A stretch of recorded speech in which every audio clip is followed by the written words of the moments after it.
Assalamualaikum warahmatullahi wabarakatuh. Selamat pagi pemirsa Trans 7. Hasanah Ensiklopedia Islam Dunia kembali hadir untuk menambah pengetahuan Islami Anda. Insya Allah.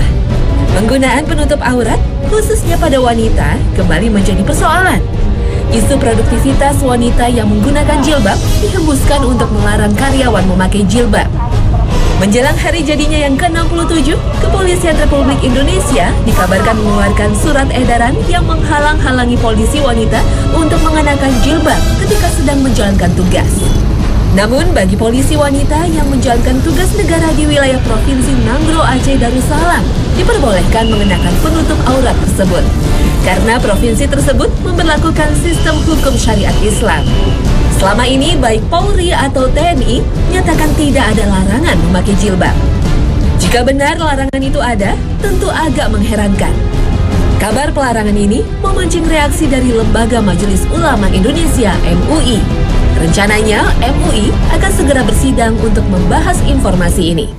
Salah satu topik yang akan dibahas adalah pandangan bahwa penggunaan jilbab akan mengurangi produktivitas para polisi wanita. Kemungkinan besar MUI akan melakukan langkah persuasif dengan cara melakukan tausyiah kepada Kapolri dan para pejabat tinggi di Korps Bayangkari. Langkah ini juga akan dibarengi dengan kajian hukum terkait dengan ketidakselarasan pelarangan pemakaian jilbab bagi polisi wanita dengan Undang-Undang Dasar 1945. Jika ditemukan fakta hukum bahwa pelarangan tersebut melanggar Undang-Undang Dasar dan Konstitusi, maka tim Majelis Ulama Indonesia akan membawa permasalahan ini ke Mahkamah Konstitusi. Produktivitas wanita berjilbab ternyata tak hanya dipermasalahkan dalam sektor aparat penjaga keamanan, ketertiban, dan kedaulatan negara saja. Sektor pelayanan publik, khususnya yang diselenggarakan oleh badan usaha swasta dan asing, masih enggan memberikan lampu hijau bagi karyawatinya untuk mengenakan jilbab sesuai dengan syariat. Pramugari dan awak kabin pesawat udara, salah satu sektor yang didesain pakaian dan seragam yang dikenakan jauh dari kesan syar'i.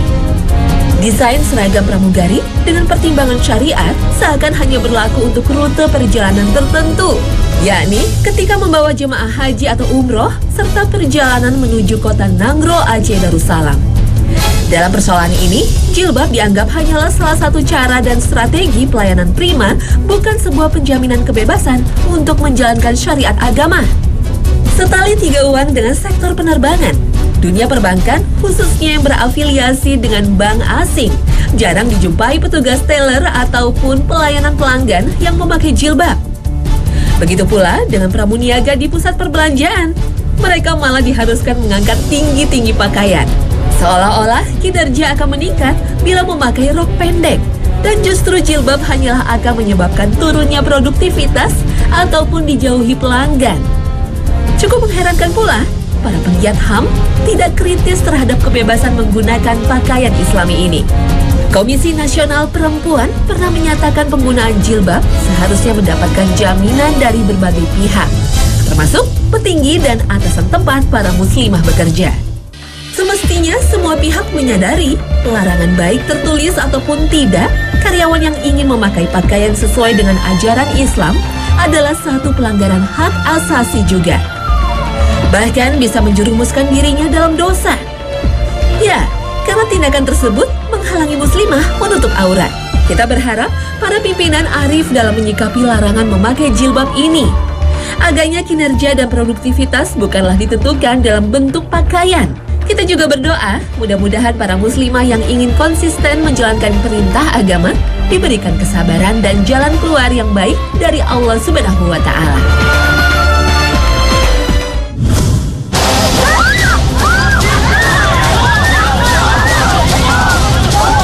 Kontroversi jilbab masih melanda di berbagai belahan dunia.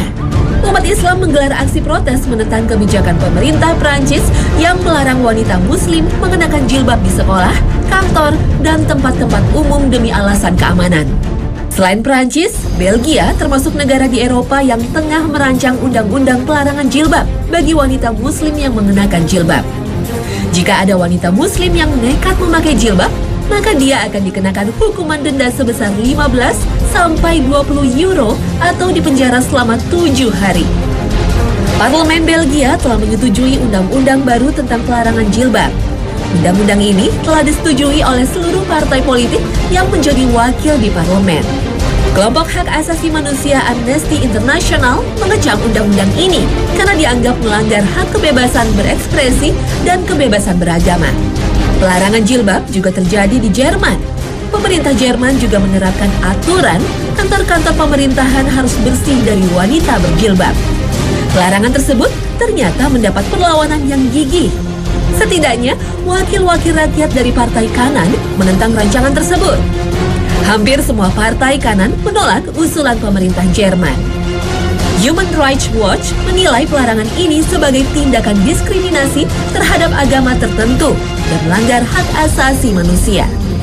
Apapun alasannya, pelarangan jilbab telah memasuk kebebasan menjalankan keyakinan agama. Demokrasi dan kebebasan yang diagung-agungkan masyarakat Barat ternyata hanya slogan. Mereka telah menodai dan melanggarnya sendiri.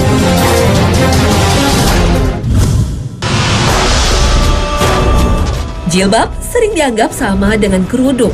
Padahal menurut Al-Quran, jilbab dan kerudung sangat berbeda. Jilbab bukan kerudung dan begitu pula sebaliknya. Bahkan ada juga yang berpandangan keliru. Busana muslimah yang terpenting tertutup aurat, sekalipun memakai pakaian yang tidak benar-benar mencerminkan seorang muslimah. Hal ini terjadi karena mereka berkiblat kepada fashion yang ada dewasa ini. Tidak heran bila banyak di kalangan wanita muslim yang menutup aurat, tetapi bentuk tubuhnya masih saja terlihat dan belum benar-benar tertutupi dengan sempurna. Allah menyinggung permasalahan hijab secara jelas dalam Al-Quran. Dalam surat Al-Ahzab ayat 59, Allah berfirman, Ya ayyuhan nabiyyu qul li azwajika wa banatika wa nisa'il mu'minina yudnina alayhinna min jalabibihin ذلك أدنى أن يعرفن فلا يؤذين وكان الله غفورا رحيما.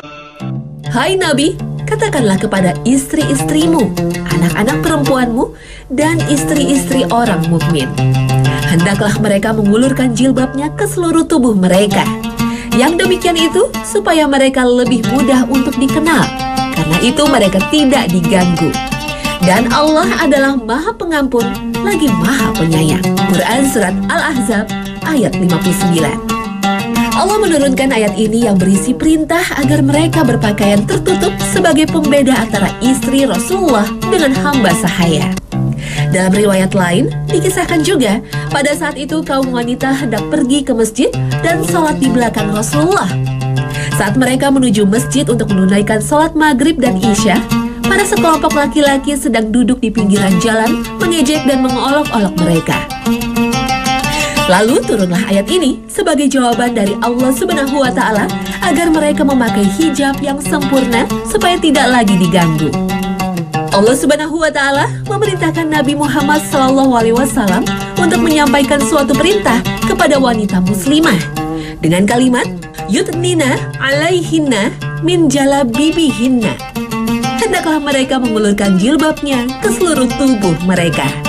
Kata jalabib bentuk jamak dari kata jilbab. Ada beberapa pengertian dari para ulama mengenai kata jilbab.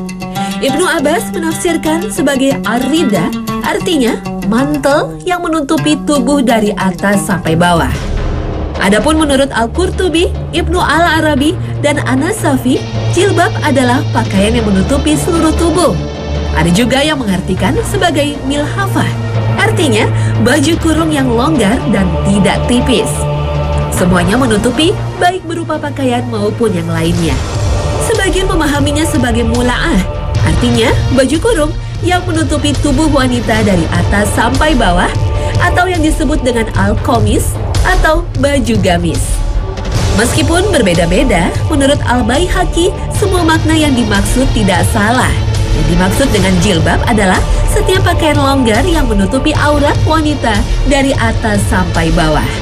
Dalam surat An-Nur ayat 31, Allah juga memerintahkan mengenakan jilbab, yang artinya, katakanlah kepada wanita yang beriman, hendaklah mereka menahan pandangannya dan kemaluannya, dan janganlah mereka menampakkan perhiasannya, kecuali yang biasa nampak daripadanya.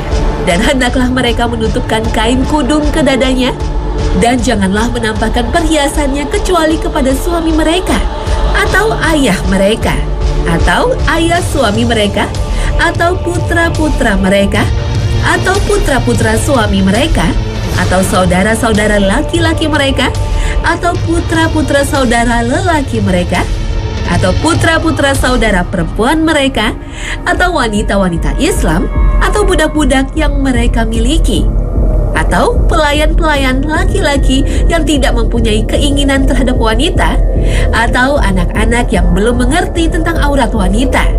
Dan janganlah mereka memungkulkan kakinya agar diketahui perhiasan yang mereka sembunyikan. Dan bertaubatlah kamu sekalian kepada Allah, hai orang-orang yang beriman, supaya kamu beruntung. Quran Surat An-Nur ayat 31. Kata yubdina dalam ayat tersebut berasal dari kata dana yang berarti bawah, rendah, atau dekat. Dengan demikian kata yubdina bisa diartikan yurkhina atau mengulurkan ke bawah. Meskipun kalimat ini bentuknya khabar atau berita, tetapi dalam pengertian bahasa Arab, kalimat ini mengandung makna perintah. Artinya, penggunaan jilbab adalah sebuah perintah ilahi kepada para hambanya yang soleh.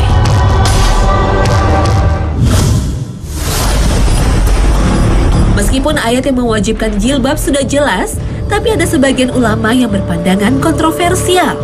Quraisy Shihab misalnya berpendapat jilbab bukan satu keharusan, bahkan tidak wajib. Dia beralasan jilbab adalah budaya bangsa Arab. Jilbab dianggap persoalan khilafiyah di kalangan para ulama. Sayangnya tidak ada satupun rujukan ulama jumhur yang dikutip Quraisy Shihab untuk menguatkan pendapatnya. Sebenarnya yang terjadi selisih para ulama tentang apakah wajah wanita termasuk aurat atau bukan. Tapi mereka bersepakat bahwa kepala termasuk rambut, telinga, leher, pundak, tengkuk, dan bahu termasuk aurat wanita yang haram terlihat. Senada dengan Quraisy Shihab, para pemikir liberal seperti Muhammad Asmawi juga berpandangan sama, tidak mewajibkan jilbab. Meskipun Quraisy Shihab akhirnya menyatakan mengenakan jilbab dipandang lebih baik. Sayangnya, ada sebagian umat Islam di Indonesia, terutama pada muslimah, yang ikut terpengaruh dengan pandangan ini dan berkeyakinan jilbab tidak wajib. Berjilbab tapi hakikatnya telanjang adalah satu ungkapan yang mungkin kurang enak didengar. Tapi memang seperti itu adanya kalau kita melihat fakta yang ada pada zaman sekarang. Begitu banyak wanita yang memakai jilbab, tapi mereka seolah-olah mempermainkan jilbab dan tidak memperhatikan aturan-aturan seputar jilbab. Berjilbab adalah perintah langsung dari Allah dan Rasul-Nya agar para wanita menjaga dan menutupi auratnya. Fenomena sekarang banyak yang berjilbab, tapi hanya mengikuti tren artis sebagai idolanya. Jika dilihat keadaan sekarang, kesalahan dalam memakai jilbab lebih terpengaruh oleh peran media televisi, artis, dan sekaligus para idola mereka.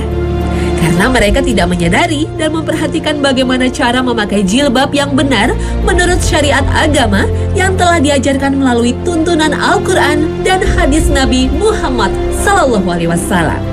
Allah membenci orang-orang yang menjadikan agama sebagai gurauan atau candaan saja. Allah Subhanahu wa Ta'ala berfirman dalam surat At-Taubah ayat 65 dan 66. وَلَئِن سَأَلْتَهُمْ لَيَقُولُنَّ إِنَّمَا كُنَّا نَخُوضُ وَنَلْعَبُ قُلْ أَبِاللَّهِ وَآيَاتِهِ وَرَسُولِهِ كُنتُمْ تَسْتَهْزِئُونَ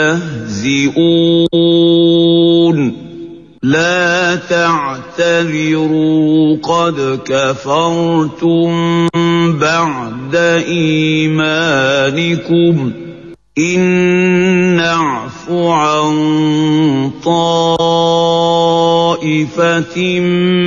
منكم نعذب طائفة بأنهم كانوا مجرمين. Dan jika kamu tanyakan kepada mereka tentang apa yang mereka lakukan itu, tentulah mereka akan menjawab, sesungguhnya kami hanyalah bersenda gurau dan bermain-main saja. Katakanlah, apakah dengan Allah, ayat-ayatnya dan Rasul-Nya kamu selalu berolok-olok? Tidak usah kamu minta maaf, karena kamu kafir sesudah beriman. Jika kamu memaafkan segolongan kamu lantaran mereka taubat, niscaya kami akan mengazab golongan yang lain disebabkan mereka adalah orang-orang yang selalu berbuat dosa. Quran Surat At-Taubah ayat 65 dan 66. Apalagi kalau kita perhatikan tentang ancaman para wanita yang tidak memakai jilbabnya menurut aturan agama, tentu kita akan merinding mendengarnya.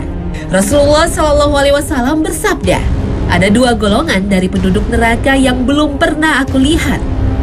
Suatu kaum yang memiliki cambuk seperti ekor sapi untuk memukul manusia, dan para wanita yang berpakaian tapi telanjang, berlenggak-lenggok, kepala mereka seperti punuk unta yang miring.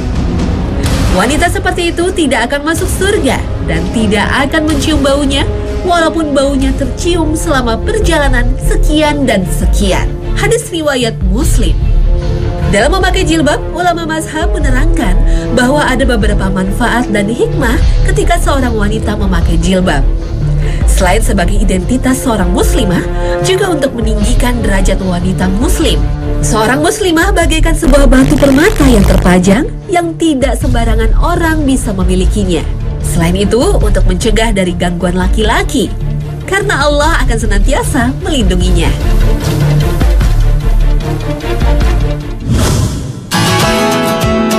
Wanita tangguh ini bertugas di kepolisian Dandenong, negara bagian Victoria, Australia. Senior Constable Mahasukan, imigran dari Libanon ini bergabung dengan kepolisian Victoria pada tahun 2004. Ada sedikit mengherankan, ada polisi wanita berjilbab di negara persemakmuran Inggris ini.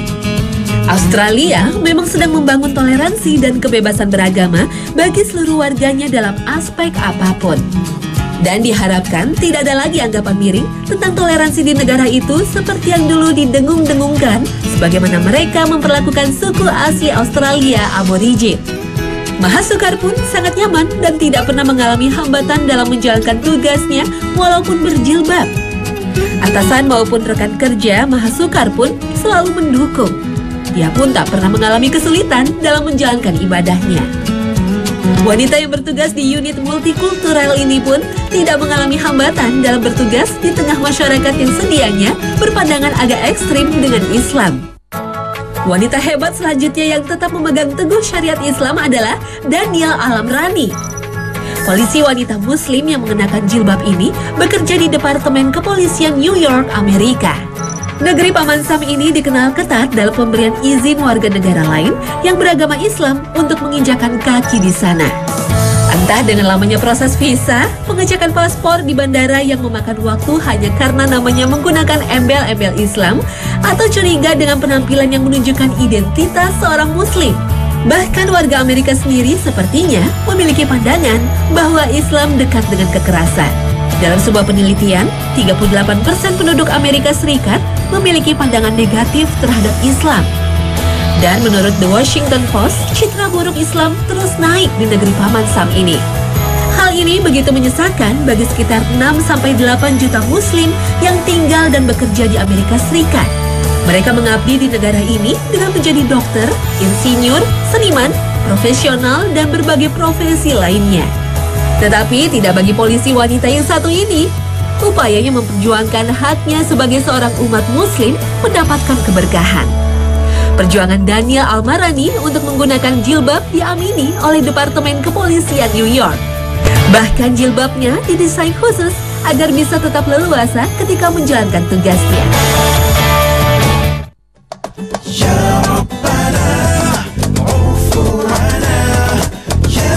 Pemirsa, demikian Hasanah hari ini.